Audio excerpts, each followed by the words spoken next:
श्री श्री राधा रमणो जयति भज निताय गौर राधे श्याम।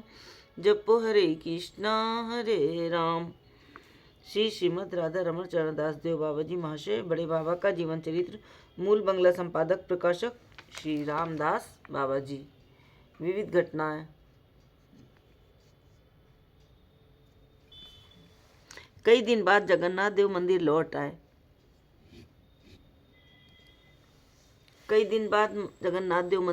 आए। और उनकी पूर्वत सेवा चलने लगी। बाबा जी महाशय भी कीर्तन आनंद में दिन व्यतीत करने लगे।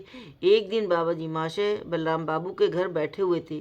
उसी समय बलराम के ज्येष्ठ पुत्र जगबंधु ने आकर प्रणाम किया। कुछ दिनों से जगबंधु के शरीर में भयानक रोग लग गया था और धीरे धीरे बढ़ता जा रहा था। बहुत दिनों से बाबा जी महाशय उसे देखते आ रहे थे, परंतु आज किसी शुभ मुहूर्त में उनकी दृष्टि उस पर पड़ी। उन्होंने बलराम को बुलाया और बोले, जग्गू का स्वास्थ्य दिन पर दिन खराब होता जा रहा है, कुछ उपाय क्यों नहीं करते? बलराम, उपाय क्या करूं? जितने प्रकार की चिकित्सा हो सकती है सामर्थ्य के अनुसार करा चुका हूं, पर रोग का कम होना तो दूर बढ़ता ही जा रहा है, क्या करूं? बाबा जी, देखो, पूर्व जन्म के गुरुतर अपराधों के प्रभाव से ये समस्त व्याधियां होती हैं। इसलिए प्रायः देखने में आता है कि दैव शक्ति के अतिरिक्त और किसी प्रकार से ठीक नहीं होती।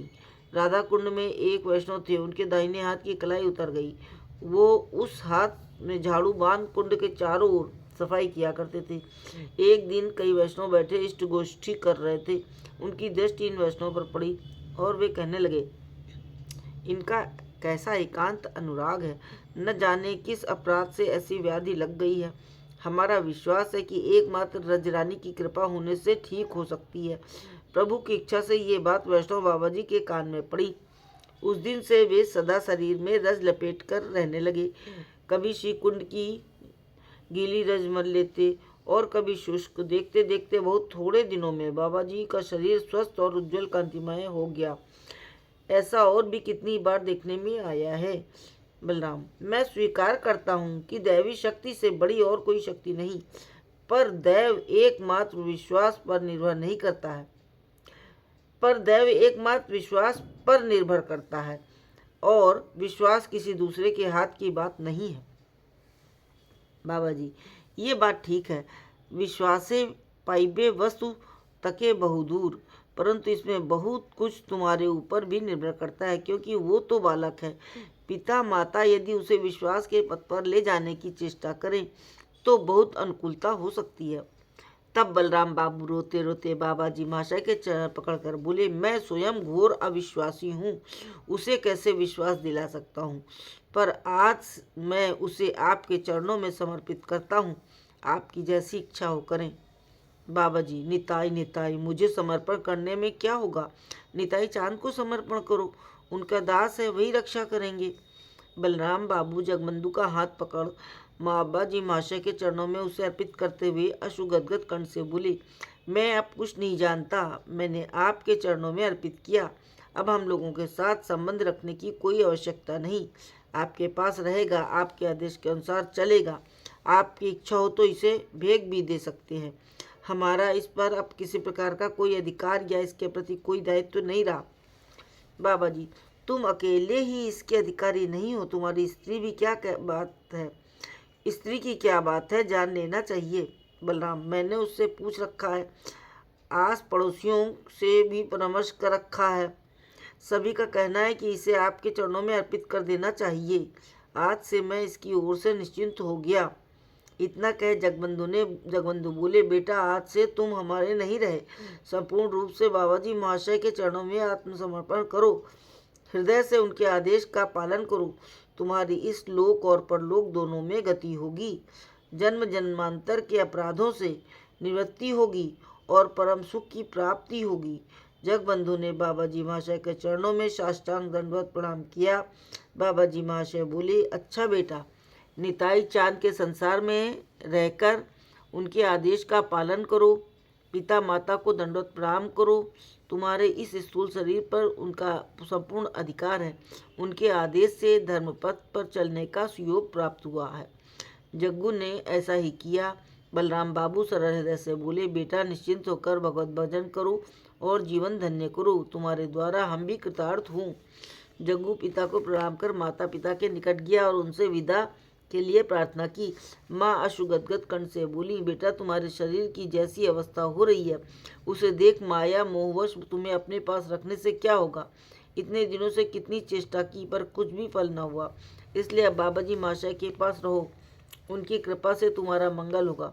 कहते कहते वे रोने लगी।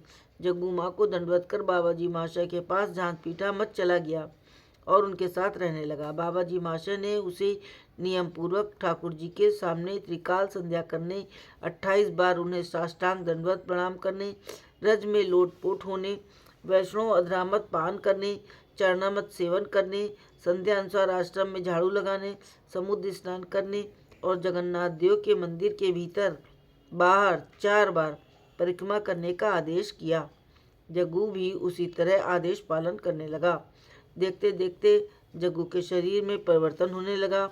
ऐसे लगने लगा कि जग्गू अब पहले का जग्गू नहीं रहा। शरीर का रंग बदल गया। ये सब देखकर आश्चर्य में पड़ गए सब लोग। जो भी उसे देखता मुख कंठ से बाबा जी महाशय की जय बोलता। बाबा जी महाशय जहाँ भी जाते जग्गू वहाँ उनके साथ जाता। ये सब जब सब परिकर करते गए जग्गू भी उनके साथ गया। न जाने प्रभु की क्या इच्छा थी, जग्गू का शरीर बिल्कुल स्वस्थ हो गया। किसी व्याधि का चिन्ह भी उसके शरीर में न रहा, परंतु मानसिक स्थिति में कुछ परिवर्तन होने लगा। पहले जिस प्रकार गुरु वैष्णव में श्रद्धा भक्ति आदिष्ट याजन में विशेष निष्ठा और अधरामत प्रसाद आदि में विश्वास था, उसमें धीरे धीरे कमी आने लगी। कोई कुछ कहता तो उस पर क्रोध करने लगा। एक दिन कुसुम मंजरी दासी ने बलपूर्वक उसे रज में लोटपोट कराया तो वो उठकर उन्हें बहुत कुछ भला बुला कहने लगा। स्वकर्म भुक पुमान मानसिक वृत्ति के साथ साथ शारीरिक परिवर्तन भी होने लगा। धीरे धीरे फिर से रोग का संचार होने लगा।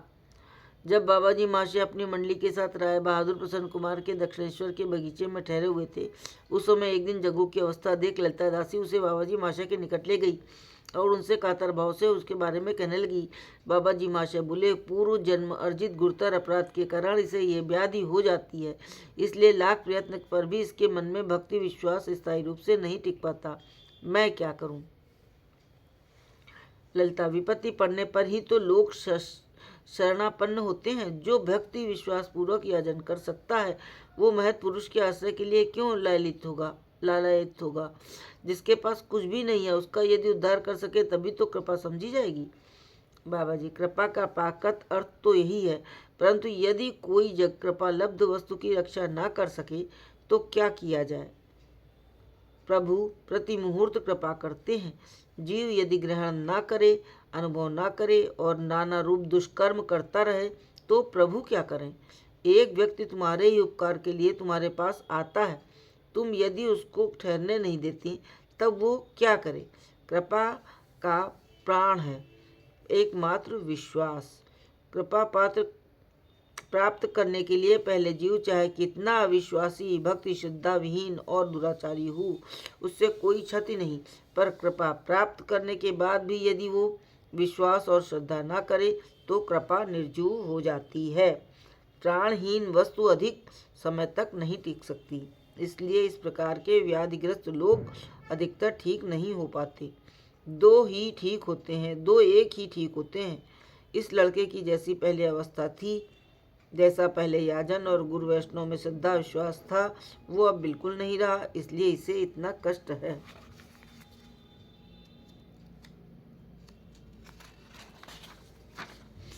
ललिता दासी तब शाह अश्रुगदगद कंठ से बोली, जैसा भी है अब ऐसी कृपा कीजिए जिससे इसमें फिर परिवर्तन हो जाए। ये देखिए कैसी दुर्अवस्था है इसकी। इतना कह उन्होंने उसके शरीर के घाव को दिखाया। उसे देख बाबा जी महाशय के नेत्रों से आंसू आ गए। बोले, मैं क्या करूं? जाओ पहले गंगा की रज लगाकर अच्छी प्रकार धो डालू, फिर थोड़ा सा सरसों का तेल लगाकर उसके ऊपर फिर गंगा की रज लगा दूं, फिर पूर्वत वैष्णव चरणामत अधरामत आदि लेता रहे। निताई चांद की कृपा से ठीक भी हो सकता है। ललिता दासी बाबा जी महाराज के आदेश के अनुसार कार्य करने लगी। आश्चर्य की बात है कि एक दिन जब घाव धोया जा रहा था तो उसमें से कोई 2-2.5 तोले सड़ा मांस निकला। 7 दिन में वो स्थान सूख गया। 15 दिन में रोग बिल्कुल जाता रहा। जगबंधु 3-4 वर्ष बाबाजी माशा के साथ रहने के पश्चात पूर्ण रूप से स्वस्थ हो गया और उसका शरीर अपूर्व ज्योति संपन्न हो गया। विधि की विडंबना से इतनी कृपा के बाद भी उसे चैतन्य न हुआ। धीरे धीरे महत संग छोड़ संसार में जाने आने लगा। कुछ दिन आश्रम में और कुछ दिन घर में रहने लगा और अंत में फिर से मायाजाल में फंसकर पूर्ण संसारी हो गया। बाबाजी महाशय के साथियों ने अनेक बार उसे सतपथ पर लाने की चेष्टा की, पर कोई सफलता ना मिली। एक दिन उन्होंने बाबाजी महाशय से पूछा, इतनी कृपा के पश्चात भी ऐसा परिवर्तन क्यों हो जाता है? बाबाजी, परिवर्तन का मूल कारण है अभिमान। घृणा, लज्जा, अविश्वास, अश्रद्धा आदि जितने भी अनिष्ट के कारण हो सकते हैं, उन सब के मूल में अभिमान छोड़ और कुछ नहीं रहता। इस जन्म में जिसका जितना भी होना था हो लिया, इसके अतिरिक्त तो और कुछ नहीं हो सकता।